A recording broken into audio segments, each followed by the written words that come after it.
ក្រៅពីធ្វើស្រែចម្ការយើងអាចឆ្លៀតពេលវេលាក្នុងហ្នឹងមកប្រកបមុខរបរបន្ថែមដូចជាចំកដោបចំកងានចំទាកប៉ា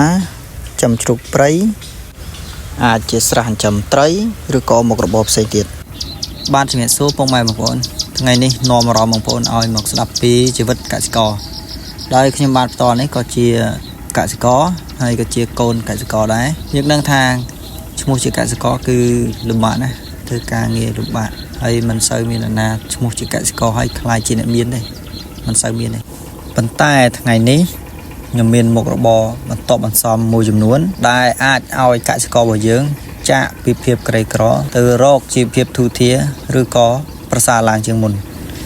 ដោយបងប្អូនបានឃើញស្រាប់នៅក្នុងវីដេអូហ្នឹងអញ្ចឹងនេះគឺជាមុខរបរចំកដោបមួយដែលយើងអាចឆ្លៀតពេលពីអាជីវកម្មតខ្លួនរបស់យើងបើសិនជាយើងធ្វើស្រែយើងមិនមែនអង្គុយនៅតែស្រែរហូតទេយើងអាចពេលព្រឹកទៅមើលស្រែហើយពេលថ្ងៃយើងច្រូតស្មៅមកដាក់ឲ្យកដោបស៊ីវិញក៏បានហើយបើសិនជាយើងមានការងារផ្សេងទៀតដូចជាកាត់ដេរខោអាវឬក៏ការងារដែលអង្គុយនៅផ្ទះដូចជាលក់ចាភួយឬក៏ការងារផ្សេងដែលមានពេលតនេចន្លោះហ្នឹងយើងយកអាចន្លោះហ្នឹងមកដាក់ចំកដោបទៅតាមលទ្ធភាពដែលយើងអាចរត់រួចសល់ពេលតិចទៀតយើងដាក់ចំទាកប៉ាទៅ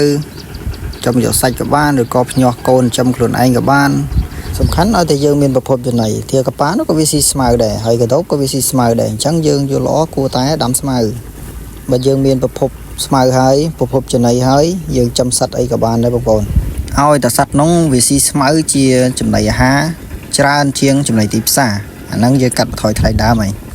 ចំពោះខ្ញុំផ្ទាល់ខ្ញុំចំកងានព្រោះកងានវាស៊ីស្មៅវាអត់ចំណាយថ្លៃចំណីហើយជ្រូកព្រៃក៏វាស៊ីស្មៅហើយបបរតិចតួចវាអត់សូវចំណាយថ្លៃដើមបើសិនបងប្អូនមានស្រះទៀតបងប្អូនដាក់ចំត្រីទៀតទៅល្អហើយស្រះត្រីហ្នឹងបងប្អូនអាចដាក់កែបចំនៅលើនឹងទៀតឬក៏ចំកែបនៅក្នុងតង់ទៀតក៏បានដែរបងប្អូនតែកែបបើយើងចំក្នុងតង់វាហត់ក្នុងការដូរទឹកហើយបើយើងមានស្រះយើងដាក់នៅលើស្រះតែម្ដងឬស្រួលហ្មងអត់មានបាច់ដូរទឹកទេ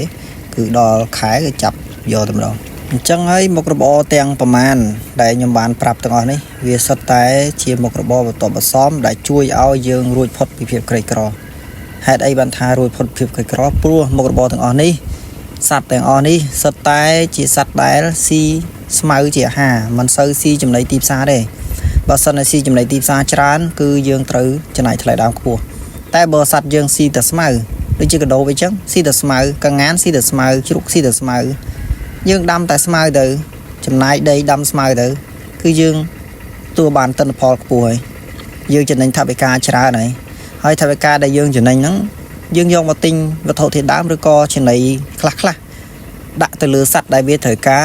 ចំណីទីផ្សារដូចជាអង្កែបយើងអាចឲ្យវាស៊ីស្មៅបានទេវាត្រូវការចំណីបេចំណីក្រុមហ៊ុនអញ្ចឹងយើងត្រូវការយកលុយទៅទិញអញ្ចឹងលុយហ្នឹងបានមកពីណាលុយមកពីការចំណេញកដោបឬក៏ចំណេញពីកងានពីទាពីជ្រូកអីចឹងមកព្រោះសត្វទាំងអស់ហ្នឹងវាអត់សូវចំណាយថ្លៃដើមទៅលើចំណីទេអញ្ចឹងយើងគ្រាន់តែមានពេលវេលាឆ្លៀតចន្លោះពេលដែលយើងធ្វើការងារគោលរបស់យើងយកមកចំពួកវាទៅពួកវានឹងរីកធំធាត់ទៅតាមពេលវេលាដែលយើងទុកចោលរួចហើយយើងទទួលផលចំណេញពីវាសម្រាប់ខ្ញុំចំខ្លួនឯងហើយចុះបងប្អូនចាំកាលទៀត